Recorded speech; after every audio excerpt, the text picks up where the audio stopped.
On June 12, 2016, I was present as a man with an assault weapon murdered 49 mostly LGBTQ people of color at Pulse nightclub. I was very lucky to make it out. Unfortunately, my friends were not. That night, we were reminded that LGBTQ people, specifically those of color, are often, too often, the targets of hate violence.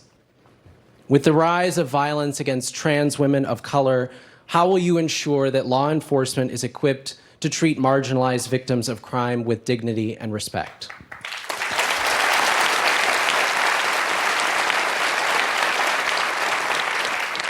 So first of all, very clearly, it is a national emergency. The majority of the terrorist attacks in this country since 9/11 have been right-wing extremist groups. The majority of them have been white supremacist and hate groups. And I will elevate, as President of the United States, an office on hate crimes and white supremacy to make sure it is a presidential level effort to protect our country as a whole. But I'm not stopping there. We need to have a Department of Justice that recognizes this is a problem and investigates hate crimes.